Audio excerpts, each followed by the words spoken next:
Hello, and welcome to Four Movies, starring moi. Four movies. Now, we're basically going through the movies in my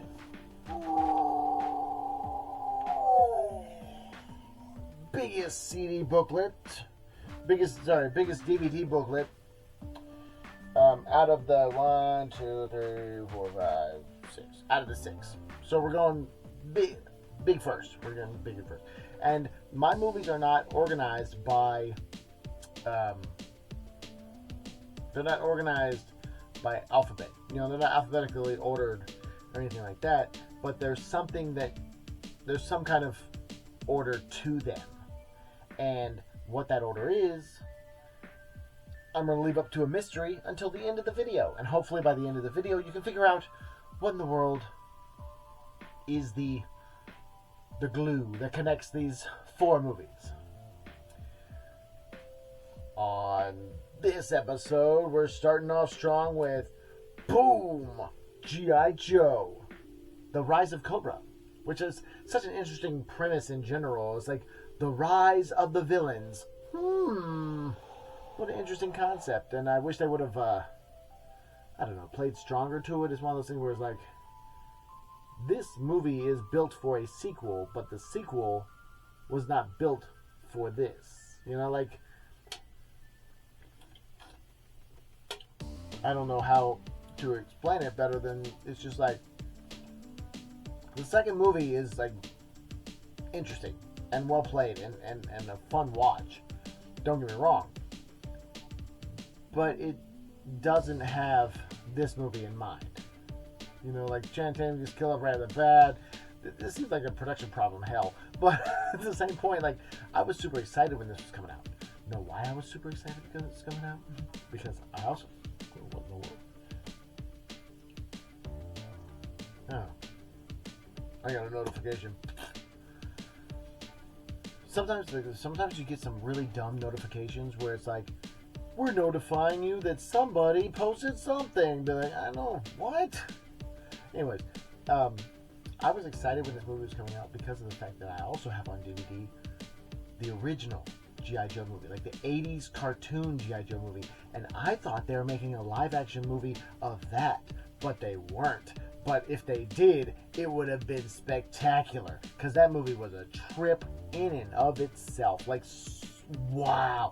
In the original, okay, it's one of those things that I should save this for whenever I do the video on the G.I. Joe movie, but since I'm talking about this one and why the expectations were so high and I believe they were just scuffed, is because of the fact that in the original G.I. Joe movie, Cobra Commander was turning into a snake as the movie went on, and there was spores being shot into space, and it was gonna revert everyone back into like monkeys and stuff like that.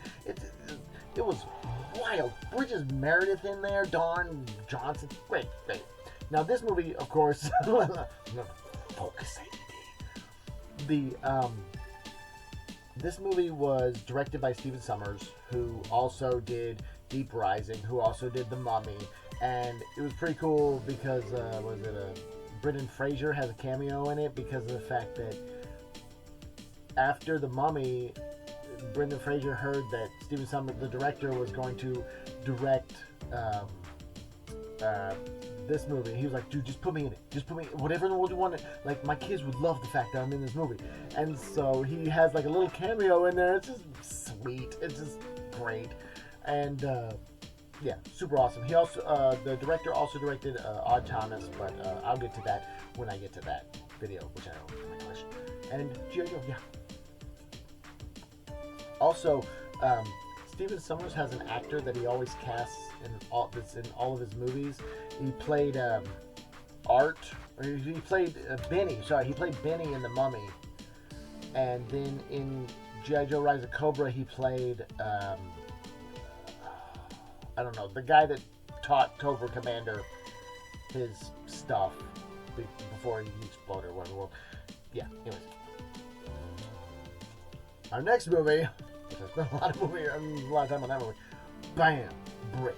If you haven't seen Brick, I definitely strongly recommend that you see Brick. It is such a noir, like, that it is undeniable in its atmosphere. Like the thickness of its atmosphere that it presents is so enthralling that you're in it, and you're hearing this talk. This, like, people don't talk like that, but it's so good. It's like this detective trying to figure it out, but he's in high school, and just well played, well acted, well done. Like I said, if you haven't seen Brick, definitely check out Brick. And then, boom, The Lookout. Sorry, The Lookout.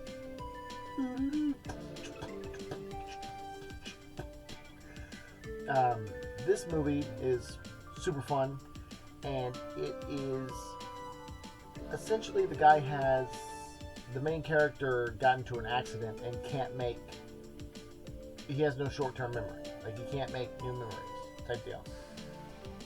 Kind of like Memento, except less dramatic. And these people are trying to use him, and he's one of those things where he's trying to kind of figure out who's using him and who's not, and wonder what he's going to do with that. And one of the greatest things in this movie is the fact that you have this story that plays out, and you're able to watch the story unfold, and at the end of the story, the main character has not changed, because he can't make new memories. He can't change. So that's interesting. So yeah, there's no arc. There's an arc. There's a physical arc to the character, but not a metaphysical arc to the character. He doesn't internally grow because he doesn't have that ability anymore. So, yeah. And then the last movie in this section, boom, Inception. How many levels are you in? Inception.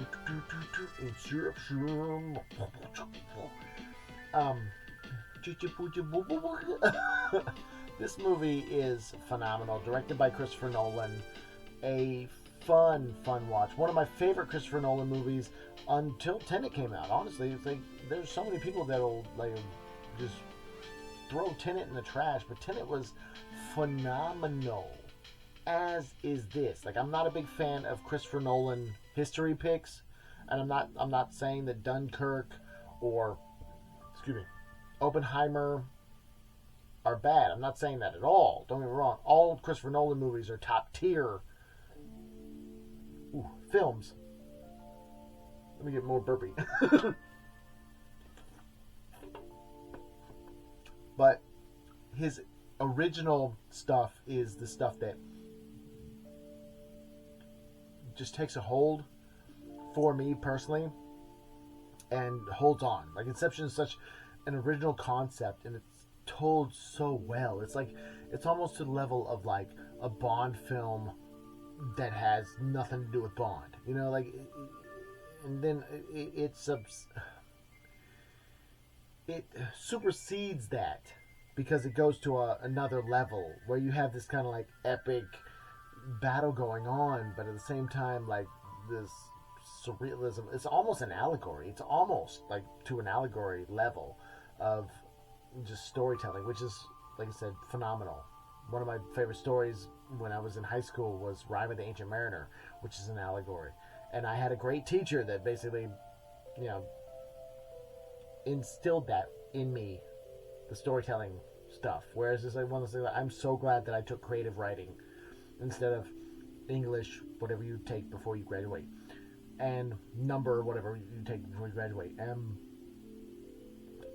the stories are just phenomenal. Like I said, I enjoy writing, but this is one of those things where, like, I am a tip of the hat to, like, Christopher Nolan and Jonathan Nolan, because I could never write anything this good, and it's phenomenal, and it's you pull yourself back and you're able to see how great that is. There's a lot of people that like will see Inception and go, "Oh, I don't know," or they'll see Tenet and go, "Oh man, who actually understood that first time?" It's like, I did. They explain it. And you can get it at a basic level, but you watch it again and again, and it just gets better and better. It's so good. I like the fact that Christopher Nolan does not play his audience for idiots. And that's, like I said, his storytelling is phenomenal. I look forward to anything he does. If you're having these 4 movies have something in common, have you guessed what that is? If you haven't, I will let you know in 1, 2, 3. You can pause and figure it out amongst yourselves. Talk amongst yourselves, whatnot. These 4 movies all star Joseph Gordon-Levitt. Thank you for watching. Subscribe. I'm doing a video a day until I hopefully get a silver play button or even a gold. And thank you so much for watching.